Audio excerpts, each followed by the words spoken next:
In Parashat Behar, Parachape Pasuk Yod, it reads, "Ukratem deor bar tzachol yoshveh, and you shall proclaim liberty throughout all the land unto all its inhabitants." Freedom is a universal need by Jews and non-Jews alike. This quote is surely recognizable as one that is inscribed on the Liberty Bell in Philadelphia. In addition to meaning freedom, the word dror, according to some of the Mefarshim, can also signify a bird. And a bird clearly has freedom. It can walk on the ground and it can fly where it wants to go. It has no obligations other than to itself. In our civilized society, however, freedom has limits and obligations. The American Constitution dictates to us that we have freedom of speech, yet one cannot enter a movie theater and shout fire, because we each have a responsibility to one another. There is a midrash that states that before Hashem gave us the Torah, He suspended a mountain over our heads and said that we can accept the Torah, but if we refuse, this would be our burial place. There are those that see religion as a burden. If I don't observe the laws, particularly the chukim that I don't understand, I will be punished. On the other hand, the Torah tells us in Parshat Mishpatim that the Jewish people did not falter. They did not ask what is in the Torah. They proclaimed unanimously, Na'aseh v'nishma. We will do and we will listen to whatever the Torah tells us to do, without hesitation. We know that the Torah is the right formula for life, even before we listen to it. In addition, freedom has to be tempered by self-control and concern for others. When we come to shul, we say, Ashreinu ma tov chalkeinu, ma naim garleinu, ma yafe yerushatenu, Ashreinu shanachnu mashkimim ma'arivim, erev boker v'armim pamai v'chol yom, Shema Yisrael Hashem Elokeinu Hashem Echad. We are fortunate. How good is our portion, how pleasant our lot, and how beautiful our heritage. We are fortunate, for we come early and stay late, evening and morning, and proclaim twice each day, Hear, O Israel, Hashem is our God, Hashem is one. We come willingly, yet also under obligation. Ashreinu, how fortunate we are to have this obligation to say Shema twice a day. In fact, we are fortunate to have obligations altogether, as it gives structure and meaning to our daily lives. These obligations improve relationships with our family and friends, and unite us as a people.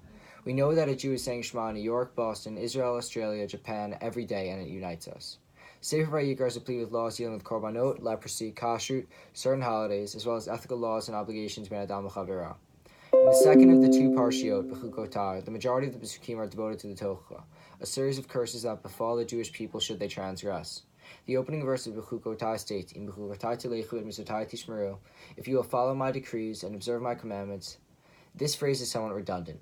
We know that the Torah doesn't waste words. If we follow the Chukim, aren't we also observing the mitzvot? Rashi quotes from the Torah Kohanim, also known as the Sifra, saying that Bechukotai tilechu means shetiyu amelim b'Torah, that you should be laboring in the Torah. It is certainly important to perform the mitzvot. However, one needs to work hard at the study of Torah. We must ponder what the Torah is saying in order to better understand and connect to Hashem. There is so much in the Torah, as it says, "Hafoch ba v'hafoch ba kikulo ba." Turn it over and turn it over, because everything is in it.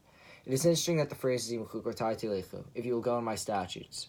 Lalecha means to go. We study Torah in yeshiva, which comes from the word lashevet, to sit. However, when we truly devote ourselves to Torah study, there is motion. We are going on a journey which helps us be more connected to Hashem and to better understand His ways. We are responsible and judged as we carry out our mission of Hashem's commandments. That is certainly the stark and simple message of the Tocha that marks the completion of Sefer Vayikra. The plethora of laws and commandments and values and admonitions that characterize Sefer Vayikra clearly spell out Jewish responsibility and accountability to its destiny and mission.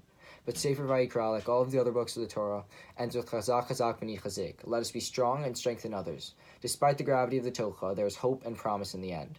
So what do we get in return for performing the mitzvot and being amelim b'Torah, laboring in the Torah? In Pasuk Vav it states, "V'natati shalom ba'aretz," Hashem will give us peace in our land. Imagine the state of Israel today with true peace. One can have all the worldly possessions, but if they are not at peace, they suffer.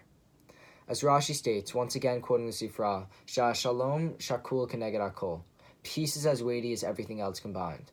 By laboring the Torah, one will achieve peace. But who provides peace? Hashem does. As it says in Yeshayahu, "Aseh shalom v're'et hakol." Hashem makes peace and creates everything. Thus, we should feel grateful to recognize that we are brought up in homes at peace, where mitzvot and learning Torah are important and integrated into our daily lives. Thank you.